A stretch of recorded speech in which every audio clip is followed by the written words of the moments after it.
जी बच्चों, question number है आपका फोर्थ, जिसमें आपको क्या दिया गया है फर्स्ट पार्ट में। If L is equal to 25 centimetre, R is equal to 1/2 metre, and then find the value of the theta. आपको थीटा की वैल्यू फाइंड आउट करनी है। ठीक है, थीटा की वैल्यू फाइंड आउट करने के लिए एल और आर की जो यूनिट है पहले तो वो सेम करनी है। यहाँ सेंटीमीटर है तो बच्चों इसको भी हम सेंटीमीटर में कन्वर्ट कर देंगे। सेंटीमीटर में कन्वर्ट करने के लिए आपको करना पड़ेगा 100 से मल्टीप्लाई। तो पहले लिखते हैं हम थीटा निकालना है, find the value of the theta. Theta का फॉर्मूला लिख लिया हमने L/R। ठीक है, और L दिया गया है हमें 25 सेंटीमीटर। ठीक है, R दिया गया है हाफ ऑफ द मीटर। पहले हम इसको भी कन्वर्ट कर लेते हैं सेंटीमीटर में। सेंटीमीटर में कन्वर्ट करने के लिए 1 metre is equal to 100 centimetre. आपने 100 यानी कि ज़्यादा में करना है सेंटीमीटर में इसको चेंज करने के लिए हम 100 से कर देंगे मल्टीप्लाई। ज़्यादा के लिए आप करते हो मल्टीप्लाई, तो ये बन गया 50 सेंटीमीटर। अब थीटा निकालना है। Theta is equal to L/R है।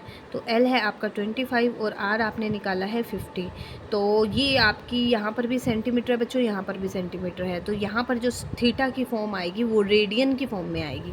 ठीक है, 25 1 पे जाएगा और 2 पे ये सीधा ही आ जाएगा 1/2 रेडियंस।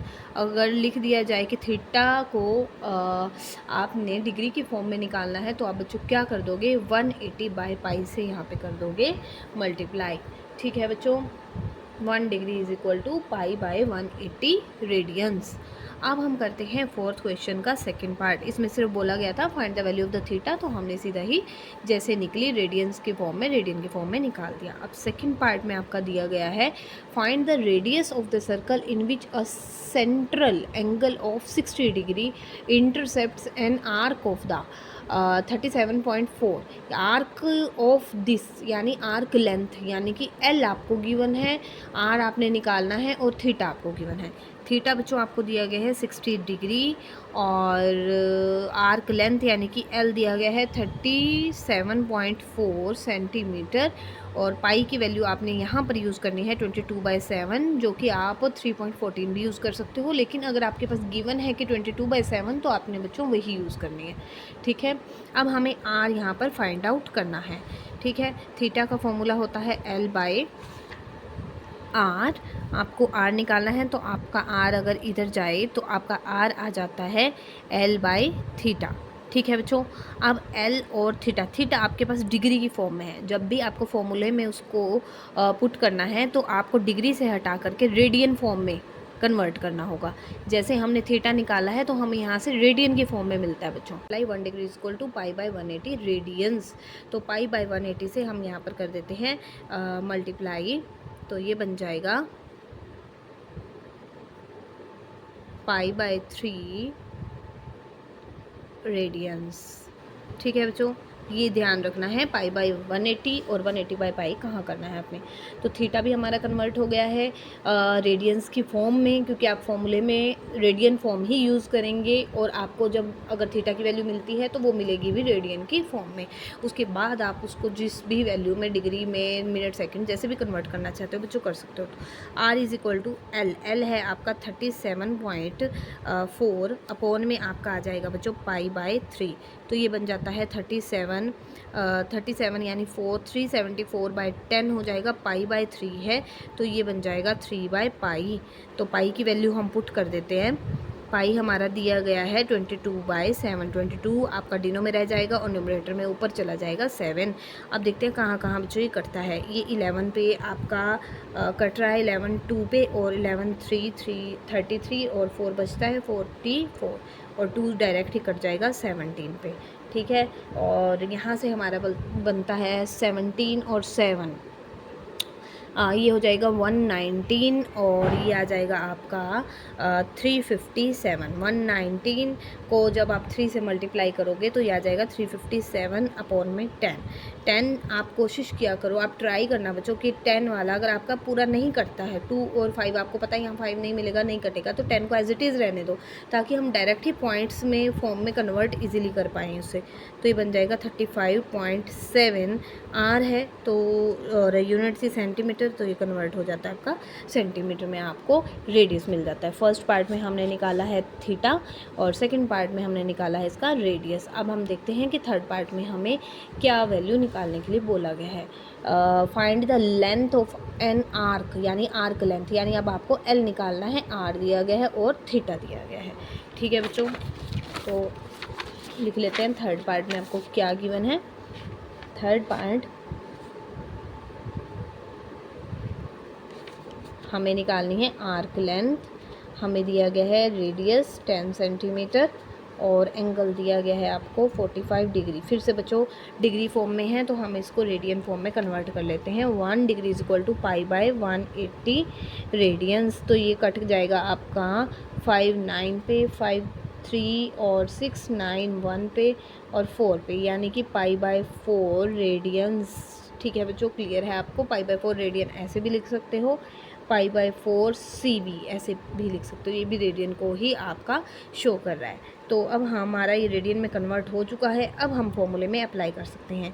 तो आपका फॉर्मूला था theta is equal to L by R, जिससे आपका L आ जाता है थीटा मल्टीप्लाई में R।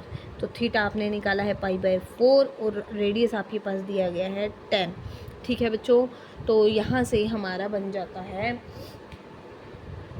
अगर आप इसको पाई की फॉर्म में एज इट इज़ ही यूज़ कर लोगे तो ये बन जाता है पाई बाय 2, जैसे 2 पे कट हो गया और यहाँ आ जाता है 5, तो ये बन जाएगा 5 pi by 2 radians. Angle L निकाल रहे हैं बच्चों, तो एल आ जाता है हमारा सेंटीमीटर की फॉर्म में। ये आपका हो गया 5 पाई बाय 2 सेंटीमीटर। अगर आपको पाई दिया गया हो तो आप उसकी वैल्यू भी रख सकते हो।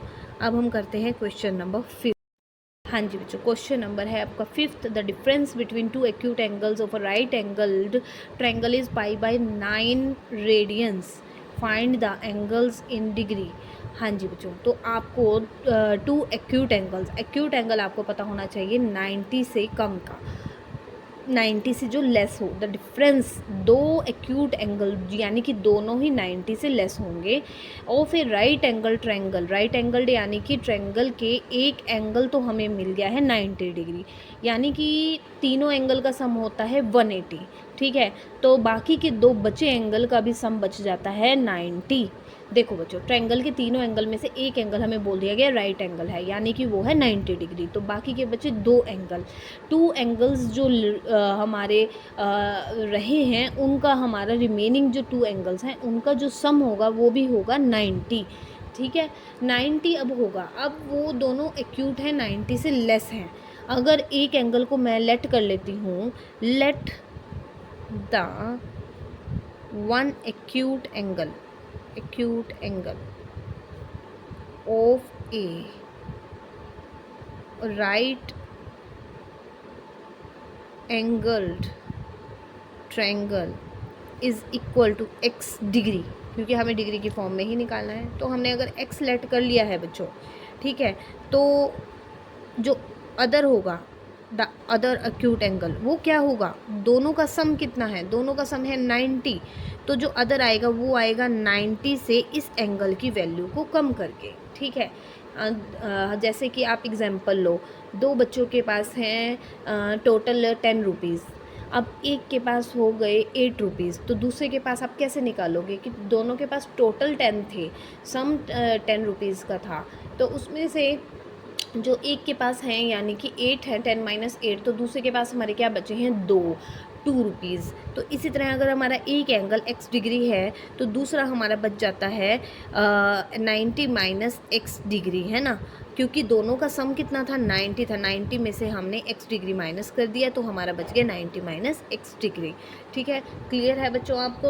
अब हम क्या करते हैं, हमारा जो है इन दोनों का डिफरेंस है बच्चों, वो हमें दिया गया है इक्वल टू है pi by 9 radians, pi by 9 radians है। अब रेडियंस को भी हम यहीं, चाहे आप पहले ही कन्वर्ट कर लेना, पाई बाय 9 रेडियंस है, रेडियंस को कन्वर्ट करने के लिए हम करेंगे 180 अपॉन पाई से मल्टीप्लाई, पाई कैंसिल हो गया, यहाँ से आपके आ गया है बच्चों 20 डिग्री, तो 90 degree minus x degree minus x is equal to 20, तो ये बन जाता है 90 माइनस के 2x और इज इक्वल टू 20, तो 2x अगर राइट में ले जाते हो तो प्लस का हो जाता है और ये इधर आकर के आपका हो जाता है माइनस में। तो 2x is equal to 90 minus 20 is 70 और x is equal to 70 upon 2, ये बन जाते हैं आपके 35 डिग्री। तो x की वैल्यू आपकी आ गई है 35 डिग्री। और इसी तरह जो एक एंगल आपका 90 है और एक आपका है 90 माइनस एक्स, तो वो बन जाएगा 90 minus 35 is equal to 8 minus 3 हो जाता है आपका 55 डिग्री। तो 35 और 55 ये दोनों के दोनों एक्यूट एंगल्स हैं जो हमें डिग्री में निकालने थे किसी एक राइट एंगल ट्रायंगल के। Two acute angles are 35 degree and 55 degree.